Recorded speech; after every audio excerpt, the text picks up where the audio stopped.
John Ray Matos. Idol pa-advice po, paano ma-handle yung sa feeling ko na karamihan sa paligid ko walang gaanong nakasuporta sa mga art ko. Hindi ka nag-iisa, kaibigan. Feeling mo parang walang nagla-like, walang nag-heart. Mabilis natin maramdaman yan ngayon, John Ray.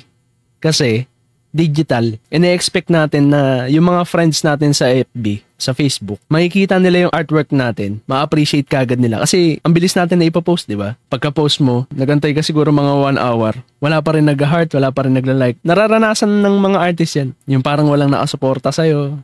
Ganun talaga. Ako rin, nangyari din sa akin yan. At hanggang ngayon, nararamdaman ko rin yan minsan. Ang iniisip ko na lang, masaya ako sa ginagawa ko. Hindi ko to ginagawa para sa ibang tao. Ginagawa ko to para sa ikasasaya ko. Pag merong sumuporta sa'yo na isang tao, masaya na ako nun. Dati kasi ang supporter ko lang sa Facebook, wala pang 1,000 eh. Siguro mga 3 taon, nasa 800 followers lang ako. Dati kasi akala ko sa social media, basta mag-post ka lang ng decente na artwork, magkakaroon ka na ng following. Hindi siya ganun. So tumigil ako kasi kailangan ko mag-work. Then nung nakabalik na ako as work from home, nakakapag-post na ulit ako. Nitong year na to, 2025, nag-post ulit ako. Although ayoko talaga nun eh. What I mean is, hindi ko naman gusto yung format na ganun. Pero kailangan kong itap. Isang beses lang. Nag-negative publicity tayo sa Facebook. Isang beses lang. After nun, ayoko kasi ng toxicity. Ayoko ng toxic na content. Gusto ko healthy. Kung makikita mo dun yung video about sa super graphic artist.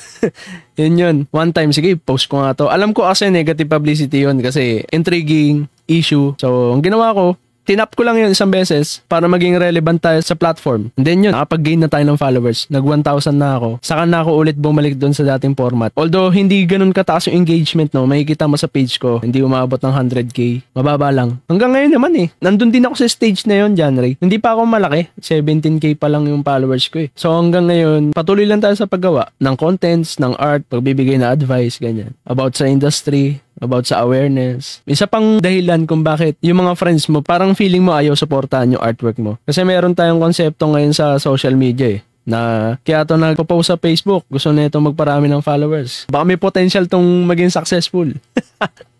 Alam mo yun? Alam kasi nila na merong potential na maging successful ka dito sa platform. Kaya gawa lang ng gawa. Pag nagkaroon ka na ng community, alagaan mo yung community mo. Kausapin mo sila, ganyan. Yun lang ang advice ko sa'yo. Huwag kang susuko, post ka lang ng post ng artwork mo. Tapos hanapin mo lang yung mga taong makaka-appreciate sa'yo. Ayun, sana naliwanagan ka doon, John Ray. Yung advice na yun, hindi lang para sa'yo, kundi para sa akin din.